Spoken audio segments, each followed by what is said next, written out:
नमस्कार साथियों, मैं आचार्य रामजस सेन स्वागत करता हूं आप सभी का हमारे YouTube चैनल आचार्य रामजस सेन में। साथियों, जैसा कि आप सभी को ध्यान में है, हमारी कक्षाएं चल रही है। अभी थोड़ा कोरोना में ड्यूटी लगने के कारण से मैं आपके रेगुलर क्लासें नहीं रख पा रहा हूं साथियों, तो इसीलिए थोड़ी देरी हो गई है। तो साथियों, जो आप हम सब देख रहे थे साथियों, शिक्षण विधियां, संस्कृत शिक्षण की विधियां देख रहे थे। यही संस्कृत शिक्षण की विधियां रीट के अंतर्गत भी काम आती है साथियों, और यही रीट के समकक्ष सी टेट हो, यूपी टेट हो, चाहे जितने भी टेट के जो समकक्ष परीक्षाएं होती है साथियों, उसके अंतर्गत काम आती है। और यही सेकंड ग्रेड के लिए भी यही शिक्षण विधियां उपयोगी है साथियों। तो आप अगर सेकंड ग्रेड संस्कृत से तैयारी कर रहे हैं तो आपके लिए भी ये शिक्षण विधियां हैं। अगर आप रीट और इसके समकक्ष परीक्षाओं की तैयारी कर रहे हैं तो आपके लिए भी यह वीडियो है साथियों। मैं वीडियो को शुरू करूं उससे पहले मैं आपसे आग्रह करता हूं कि अभी तक आपने हमारे चैनल को सब्सक्राइब नहीं किया है तो नीचे एक बेल आइकन है, उस बेल आइकन को वहां अपने को सब्सक्राइब वाला बटन है, वहां उसको दबा करके, लाल बटन को दबा करके हमारे चैनल को सब्सक्राइब कर सकते हैं। और उस लाल बटन के पास में एक बेल आइकन है साथियों, अर्थात घंटी का बटन है, उस घंटी के बटन को जरूर दबाएं साथियों, ताकि आने वाला हर वीडियो का नोटिफिकेशन आपको तुरंत प्राप्त होता रहे साथियों, आज जिनकी शिक्षण विधियों के बारे में हम बातचीत करने वाले हैं वो है साथियों काव्य शिक्षण की विधियां। अब तक हमने व्याकरण शिक्षण की विधियां देखी है साथियों, और गद्य शिक्षण के अंतर्गत काठिन्य निवारण की विधियों को भी हमने पूर्व वीडियो में देख चुके हैं हम साथियों। आज इस वीडियो के अंतर्गत हम काव्य शिक्षण की विधियों के बारे में पढ़ेंगे। काव्य क्या है, काव्य शिक्षण क्या है, और काव्य शिक्षण की विधियां कौन कौन सी है, उसके बारे में हम पढ़ेंगे। तो सबसे पहले तो मैं आपको ये बता देना चाहता हूं कि काव्य किसे कहते हैं। तो साथियों, अलग अलग विद्वानों द्वारा काव्य की अलग अलग परिभाषाएं दी गई है। जैसे कविराज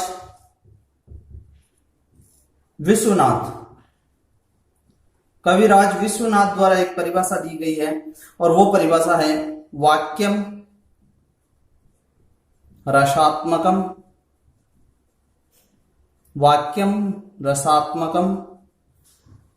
काव्यम। वाक्यम रसात्मकम काव्यम। साथियों, आपने अपनी नोटबुक निकाल ली होगी और लिखने लग जाइए अब। और ये परिभाषा है कविराज विश्वनाथ के द्वारा दी गई। किसकी परिभाषा है? तो काव्य की परिभाषा, अर्थात काव्य किसे कहते हैं साथियों। तो अर्थात जो वाक्य रसात्मक हो, यानी रसों से परिपूर्ण हो, जो साहित्य के 9 रस हैं उन रसों से परिपूर्ण हो, वही वाक्य क्या कहलाता साथियों? काव्य कहलाता है। इसके अलावा दूसरी जो परिभाषा है वो आनंदवर्धनाचार्य द्वारा दी गई है।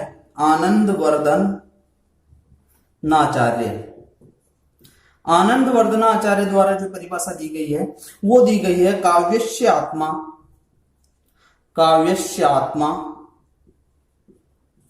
ध्वनि। अर्थात उन्होंने काव्य की आत्मा को क्या माना है? ध्वनि को। अर्थात ध्वनि सिद्धांत के प्रवर्तक भी है वो। तो काव्यस्य आत्मा ध्वनि, यानी जो आनंदवर्धन आचार्य हैं उन्होंने कहा है कि काव्य की आत्मा ध्वनि है। अर्थात उन्होंने ध्वनि के सिद्धांत को ज्यादा महत्व दिया है साथियों। इसी के साथ एक और परिभाषा आती है जो कि सबसे ज्यादा प्रसिद्ध है, पंडित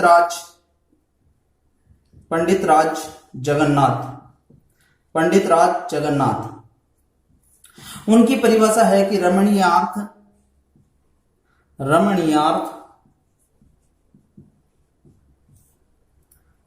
प्रतिपादक है, रमणीयार्थ प्रतिपादक है शब्दः काव्यम। अर्थात एक ऐसा शब्द जो रमणीयता का प्रतिपादक है और तथा रमणीयता को बढ़ाता है, वही क्या कहलाता है साथियों? काव्य कहलाता है। तो साथियों, जो रमणीयता बढ़ाता है, जो रमणीयता का प्रतिपादक है, वही शब्द क्या कहलाता है साथियों? काव्य कहलाता है। तो काव्य, तो आपकी ये परिभाषाओं तो आपको समझ में आ गया होगा। और अगर अभी तक इन परिभाषाओं से समझ में नहीं आया तो मैं आपको बताता हूं काव्य के भेद। और काव्य के भेद देखते ही आपको जल्दी समझ में आ जाएगा कि काव्य के अंतर्गत क्या क्या आते हैं। तो साथियों, हम देख लेते हैं उसके बारे में। आप साथ के साथ लिखते जाइए, मैं जैसे जैसे मैं लिख रहा हूं वैसे वैसे आप साथ में नोट्स बनाते जाइए साथियों। तो देखो काव्य की जो अगर भेदों की चर्चा करें हम, तो काव्य भेद की हम चर्चा करेंगे अभी। तो काव्य भेद कितने प्रकार के होते हैं, काव्य कितने प्रकार के होते हैं? तो काव्यों की चर्चा करें तो काव्य प्रमुखतः दो प्रकार के होते हैं साथियों। कितने प्रकार के होते हैं? दो प्रकार के। पहला काव्य होता है दृश्य काव्य। कौन सा होता है? दृश्य काव्य। और दूसरा होता है श्रव्य काव्य। अब इनके नाम से आपको ध्यान में आ गया होगा कि दृश्य काव्य किसे कहेंगे और श्रव्य काव्य किसे कहेंगे।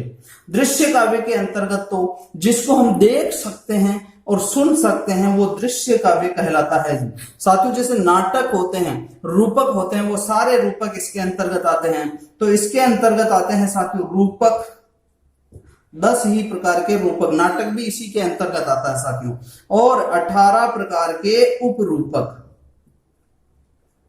ये जो रूपक और उपरूपक है, ये जो नाटक होते हैं वो ही होते हैं जिनको हम देख सकते हैं साथियों।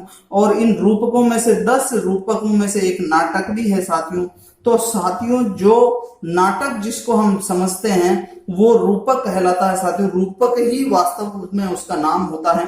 तो रूपक और 18 उपरूपक, 10 रूपक और 18 उपरूपक दृश्य काव्य के अंतर्गत आता है साथियों। और अब श्रव्य काव्य की चर्चा करें हम, तो श्रव्य काव्य होता है साथियों 3 प्रकार का। कितने प्रकार का होता है? 3 प्रकार का होता है श्रव्य काव्य।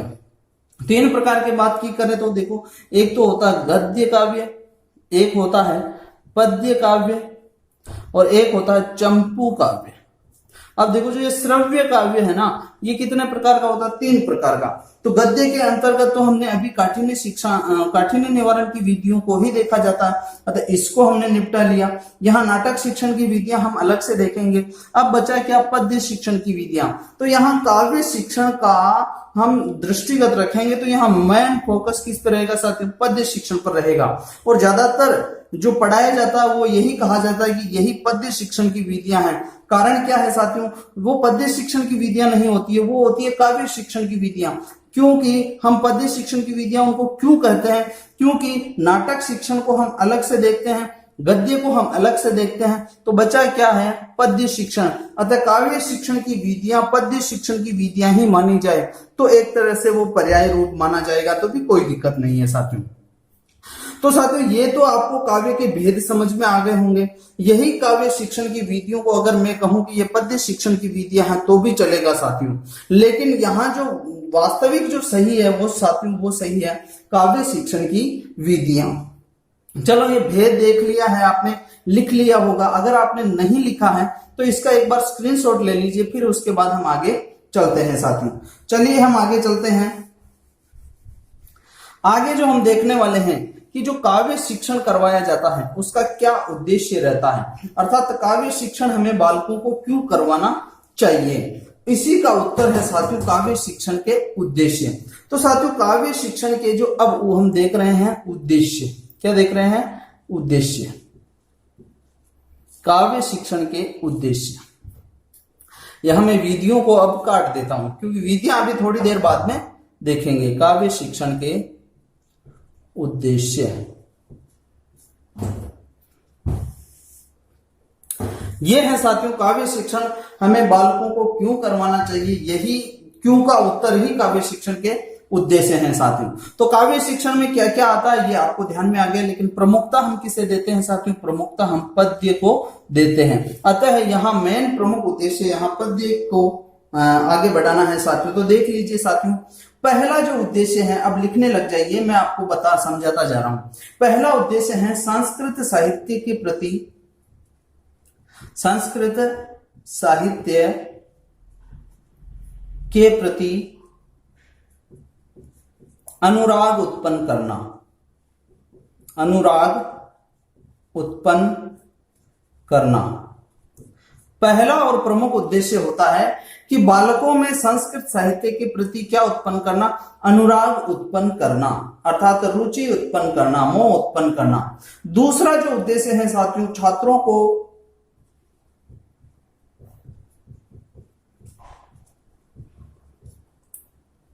काव्यगत सौंदर्यानुभूति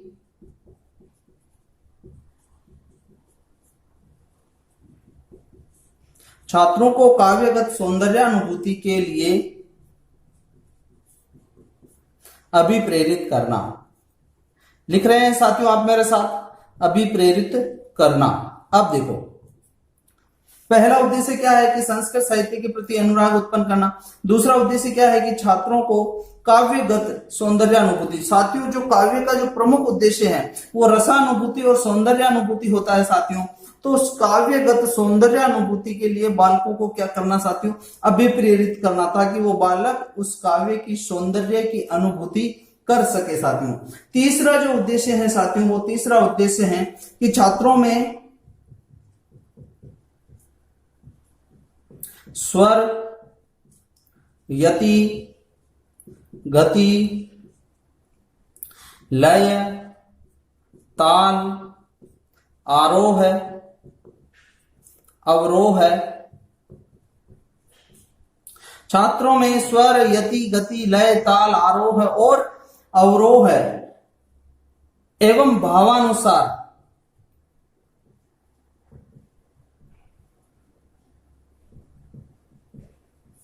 काव्य पाठ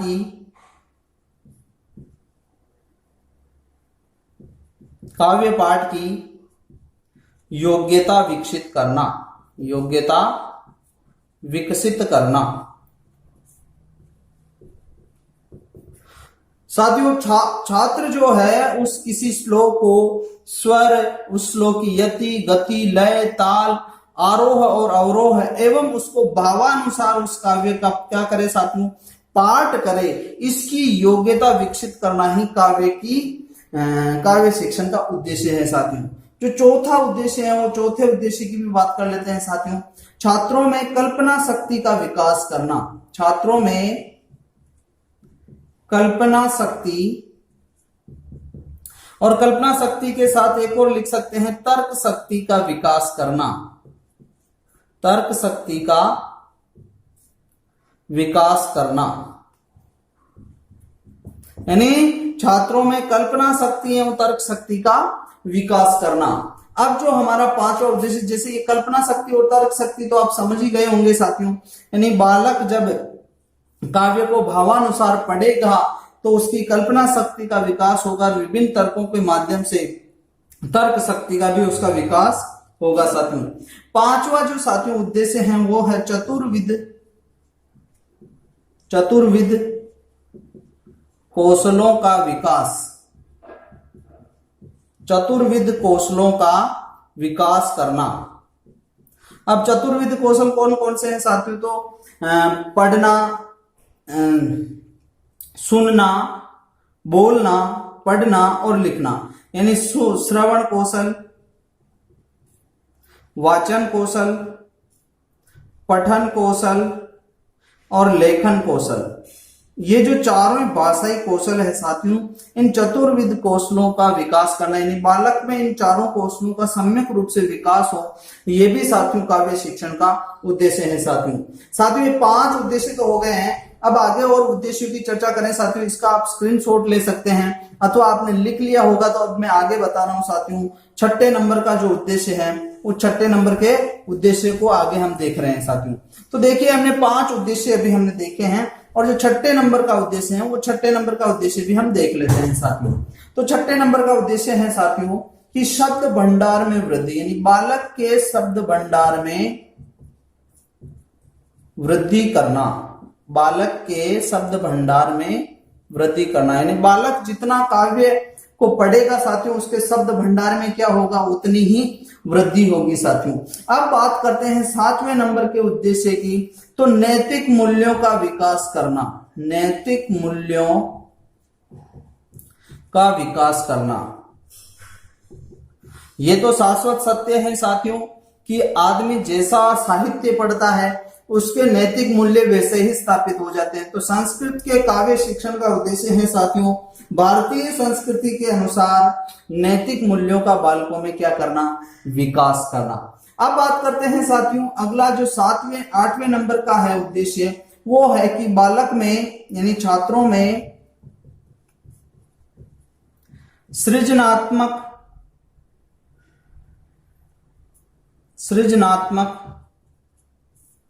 शक्ति का विकास करना।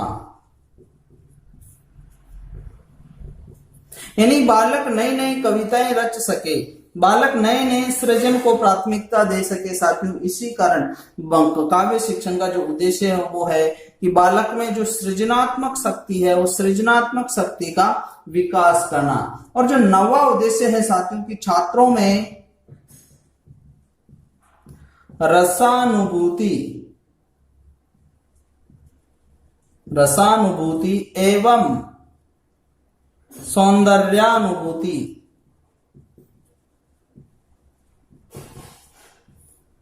उत्पन्न करना अथवा करवाना। यानी छात्रों में किसकी अनुभूति, रसों की अनुभूति कराना अथवा सौंदर्य अनुभूति कराना। और साथियों, काव्य शिक्षण की अगर मैं बात करूं तो ये रसानुभूति और सौंदर्य अनुभूति ये प्रमुख उद्देश्यों की श्रेणी में आते हैं साथियों। किसके साथियों? प्रमुख उद्देश्यों की श्रेणी में। और यही इसके दो प्रमुख उद्देश्य हैं साथियों, बालकों में रसानुभूति एवं सौंदर्यानुभूति करवाना।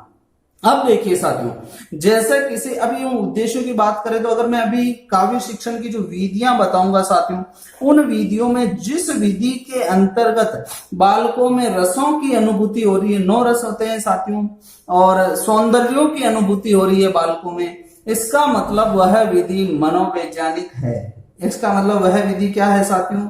मनोवैज्ञानिक है, सरस है और प्रभावशाली है। ये सारी खूबियां उसमें मिलेगी, क्योंकि प्रमुख उद्देश्य क्या है? रसानुभूति और सौंदर्यानुभूति।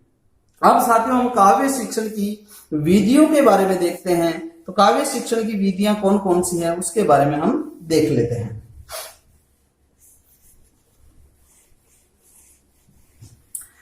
काव्य शिक्षण की विधियां, काव्य शिक्षण की विधियां। अब इसी को मैं साथियों पद्य शिक्षण की विधियां भी कह सकता हूं, क्योंकि ज्यादातर जो काव्य शिक्षण की विधियां हैं वो पद्य शिक्षण के लिए ही है। क्योंकि मैंने आपको बता दिया कि गद्य के लिए अलग से शिक्षण विधियां हैं, इसीलिए साथियों अब हम काव्य शिक्षण की विधियां पढ़ेंगे तो आप ये समझे कि हम पद्य शिक्षण की विधियां ही पढ़ रहे हैं। अब साथियों, जो काव्य शिक्षण की विधियां हैं उसके अंतर्गत जो पहली और प्रथम विधि है वो है गीत अथवा नाट्य विधि। गीत अथवा नाट्य विधि। अब देखो इसका नाम से देखो इस विधि को, गीत अथवा नाट्य विधि। अब देखो नाट्य का मतलब क्या हो गया है? नाट्य का मतलब होता है अभिनय। क्या होता है साथियों? अभिनय। अब इसके अंतर्गत शिक्षक जब किसी श्लोक को बालकों को पढ़ाएगा, किसको पढ़ाएगा? श्लोक अथवा पद्य को पढ़ाएगा, तो उस समय शिक्षक क्या करेगा? उस श्लोक का वाचन कैसे करेगा? गायन के माध्यम से करेगा। किसके माध्यम से करेगा? गायन करते हुए। और अथवा उसका गायन करते हुए उसका क्या करेगा साथियों? अभिनय करेगा। क्या करेगा? अभिनय करते हुए उस श्लोक का वाचन करेगा साथियों। तो इस विधि के अंतर्गत लिखिए कि इस विधि में शिक्षक स्वयं किसी श्लोक को गायन एवं अभिनय करते हुए वाचन करेगा।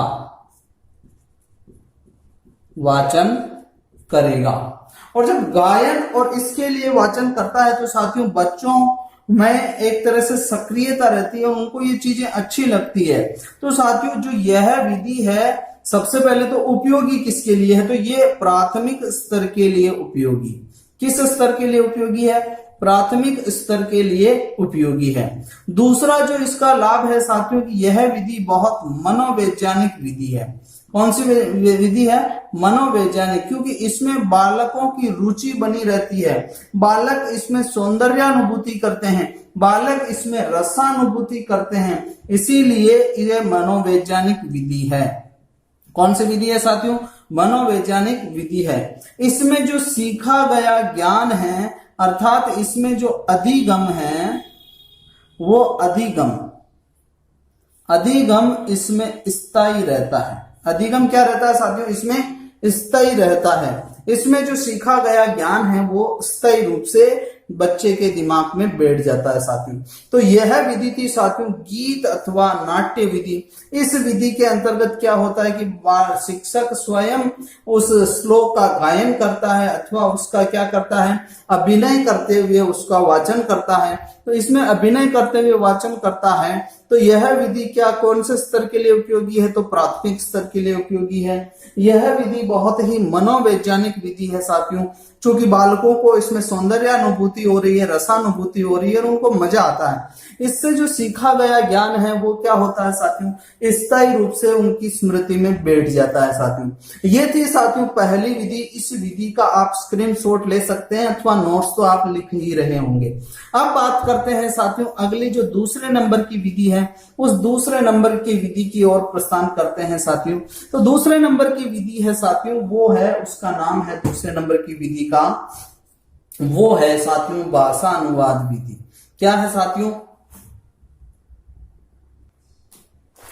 दूसरे नंबर की जो साथियों विधि है हमारी, वो विधि है भाषानुवाद विधि। साथियों भाषानुवाद विधि इस नाम से ही आपको स्पष्ट हो रहा होगा साथियों। सबसे पहले तो मैं आपको बताता हूं इस विधि में होता क्या है। साथियों इस विधि में क्या होता है, ताकि इसके उपनामों के बारे में हम इसकी चर्चा कर सके। अब इसके उपनाम बताऊं उससे पहले मैं इस विधि के बारे में बताना चाहूंगा साथियों। इस विधि के बारे में आपको समझ में आ जाएगा तो इसके उपनाम भी आपको समझ में आ जाएंगे। भाषानुवाद विधि के अंतर्गत क्या करता है कि इस विधि में जो शिक्षक होता है, शिक्षक क्या करता है कि या तो वो स्वयं क्या करता है, श्लोक को वाचन करता है और श्लोक का वाचन करके स्वयं श्लोक का वाचन करके उसका अनुवाद करता है, अनुवाद करता है।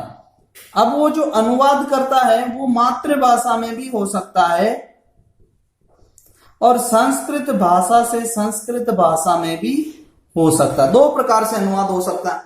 वो संस्कृत से या तो संस्कृत में ही सरल संस्कृत में अनुवाद करेगा या संस्कृत से मातृभाषा में अनुवाद करता है। और कभी कभी क्या करता है, कभी कभी बालकों को खड़ा करके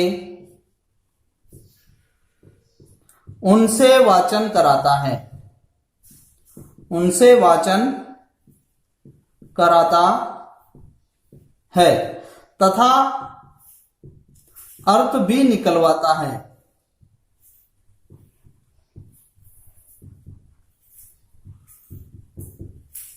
अर्थ भी निकलवाता है।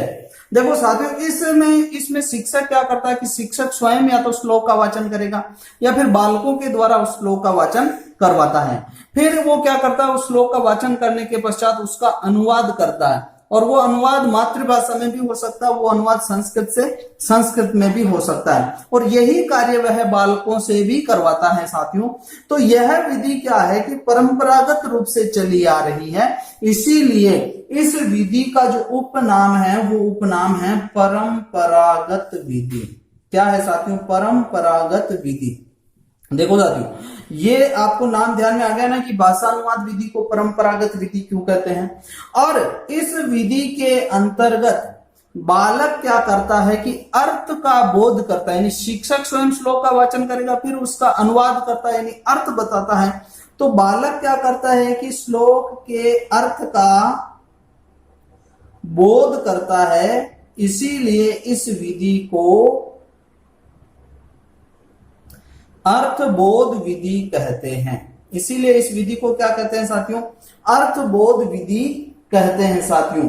अब इस विधि के बारे में मैं चर्चा करूं तो साथियों यह विधि जो है मनोवैज्ञानिक है या नहीं है, आप अपने मन में सोचिए, फिर मैं इसका उत्तर देता हूं साथियों की जो यह विधि है, इस विधि में बालक क्या रहते हैं? नीरस रहते हैं। ये बालकों को रस नहीं मिलता है, इसीलिए ये नीरस विधि है। और नीरस विधि के साथ साथ यह विधि क्या कहलाएगी? अमनोवैज्ञानिक कहलाएगी। चूंकि साथियों मैंने आपको बताया अगर बालकों को रसानुभूति नहीं होगी, रस नहीं मिलेगा, तो वो विधि अमनोवैज्ञानिक होती है साथियों। तो यह विधि नीरस विधि है और यह विधि अमनोवैज्ञानिक विधि है। यह है साथियों भाषा अनुवाद विधि है। और अब हम बात करते हैं साथियों अगली विधि की। साथियों मैं जहां तक समझता हूं भाषा अनुवाद विधि आपको समझ में आ गई होगी साथियों। इसमें शिक्षक स्वयं श्लोक का वाचन करके उसका अनुवाद या तो संस्कृत में करेगा या फिर मातृभाषा में करेगा। कभी कभी बालकों को खड़ा करके यही कार्य उन बालकों के माध्यम से करवाया जाता है। यह विधि परंपरागत रूप से काम आ रही है, इसीलिए इसे परंपरागत विधि कहते हैं। इस विधि के अंतर्गत बालक जो है शिक्षक के माध्यम से अर्थ का बोध करते हैं, अर्थ को समझते हैं, इसीलिए इस विधि को अर्थबोध विधि कही जाती है साथियों। और यह विधि नीरस विधि है और नीरस विधि होने के कारण अमनोवैज्ञानिक विधि भी है साथियों। अब हम आगे चलते हैं तीसरे नंबर की विधि की ओर। तो आपने इसका स्क्रीनशॉट ले लिया होगा साथियों, आगे बात करते हैं।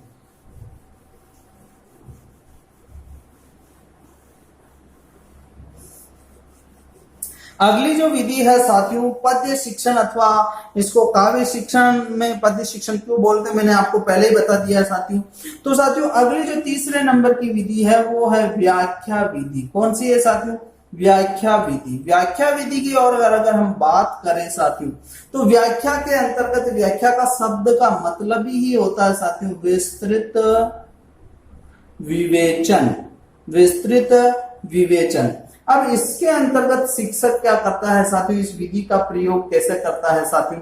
तो इस विधि के अंतर्गत क्या करता है कि जो शिक्षक श्लोक को पढ़ाता है, यानी श्लोक को शिक्षण कराते समय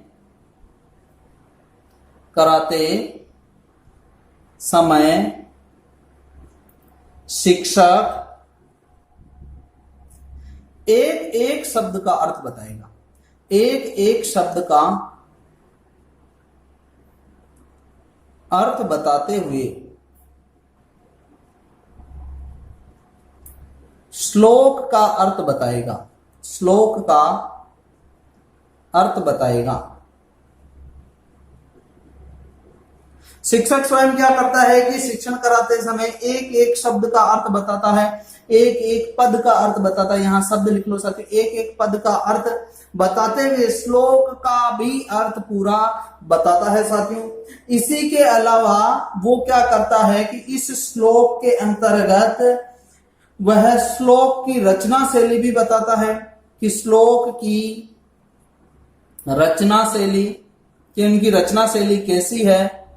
रचना शैली बताते हुए कवि का परिचय भी बताता है साथियों। तो कवि परिचय बताता है। कवि परिचय के साथ ही वह श्लोक का प्रसंग भी बताता है कि ये किस प्रसंग में आया है। संदर्भ भी बताता है कि इस श्लोक को कहां से उठाया गया है साथियों। और उसका भावार्थ भी बताता है। क्या बताता है साथियों? उसका भावार्थ भी बताता है। उसके साथ भावार्थ के साथ विशेष चीजें भी बताता है, अर्थात विशेष बताता है। विशेष का मतलब क्या है साथियों? तो विशेष का मतलब होता है कि इसमें अलंकार कौन सा है, अलंकार, इसमें छंद कौन सा है, इसमें कौन सा रस का प्रयोग किया गया है साथियों। तो साथियों अलंकार, छंद, रस, ये सारी चीजें जो साहित्यिक चीजें होती है साथियों उनके बारे में ये विशेष के अंतर्गत बताता है साथियों। तो साथियों ये विधि है व्याख्या विधि। इस व्याख्या विधि का इस प्रकार विस्तृत विवेचन होता है। विस्तृत विवेचन किस प्रकार होता है? जैसे बालकों को श्लोक पढ़ाया जा रहा है या पद्य पढ़ाया जा रहा है, तो पद्य का शिक्षण कराते समय शिक्षक क्या करेगा कि एक एक पद की व्याख्या करेगा और एक एक पद का अर्थ बताते हुए श्लोक का पूरा अर्थ भी बताएगा। इसके अलावा अर्थ बताने के पश्चात शिक्षक क्या करेगा कि श्लोक की रचना शैली बताएगा उस पद्य की, और वहां उस किस कवि ने लिखा उस कवि का परिचय बताएगा, प्रसंग बताएगा कि कौन से प्रसंग हेतु इसका निर्माण हुआ है। संदर्भ बताएगा कि कौन से ग्रंथ से यह श्लोक लिया गया है, उस श्लोक का भावार्थ बताएगा और कुछ विशेष चीजें बताएगा। विशेष चीजों के अंतर्गत इसमें अलंकार कौन सा है, इसमें छंद कौन सा है और इसमें कौन सा रस का प्रयोग किया गया, आदि जो चीजें हैं साहित्यिक संबंधी वो चीजें बताता है साथियों। तो साथियों ये विधि है व्याख्या विधि। व्याख्या विधि का इस प्रकार प्रयोग किया जाता है। लेकिन जो यह विधि है ये किसके लिए उपयोगी है, तो उच्चतर स्तर के लिए उपयोगी, उच्चतर स्तर के लिए उपयोगी। ये विधि उच्चतर स्तर के लिए उपयोगी है, उच्च स्तर के लिए और उच्चतर स्तर के लिए। लेकिन यह विधि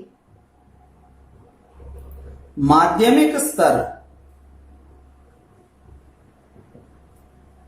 के लिए भी अपेक्षित है क्योंकि बालक कवि के बारे में जान सके, उसकी रचना शैली को समझ सके, कवि के बारे में उसका प्रसंग समझ सके, संदर्भ समझ सके, उसका भावार्थ समझ सके अथवा कुछ ये विशेष चीजें भी बालक समझ सके। तो साथियों उसके लिए यह विधि माध्यमिक स्तर के लिए भी अपेक्षित है कि माध्यमिक स्तर के लिए भी इस विधि का प्रयोग किया जाए। लेकिन ये जो प्राथमिक स्तर है साथियों, प्राथमिक स्तर पर ये विधि अनुपयोगी है साथियों, अर्थात प्राथमिक स्तर के लिए इस विधि का शिक्षण नहीं करवाना चाहिए साथियों। मुझे विश्वास है कि यह वीडियो आपको जरूर पसंद आया होगा और मुझे अगर आपको भी लगता है कि यह वीडियो आपके लिए बहुत उपयोगी है साथियों, तो इस वीडियो को एक लाइक जरूर करें और लाइक करने के साथ साथ अपने उन सभी मित्रों को शेयर करें साथियों जो इस संबंध में परीक्षाओं की तैयारी कर रहे हैं साथियों, ताकि हमारा उद्देश्य भी पूर्ण हो सके साथियों और आपके दोस्तों को भी इसका लाभ मिल सके साथियों। इसी विश्वास के साथ मिलता हूं मैं अगले वीडियो में साथियों। तब तक अगले वीडियो तक आपसे विदा लेता हूं साथियों। इसको लाइक करना नहीं भूलें, इसको शेयर करना नहीं भूलें। अपने सभी मित्रों को एक बार पुनः निवेदन करता हूं कि आप इसको शेयर कीजिए और यहां तक वीडियो देखने के लिए आप सबका बहुत बहुत धन्यवाद। आपका आचार्य रामजस सेन।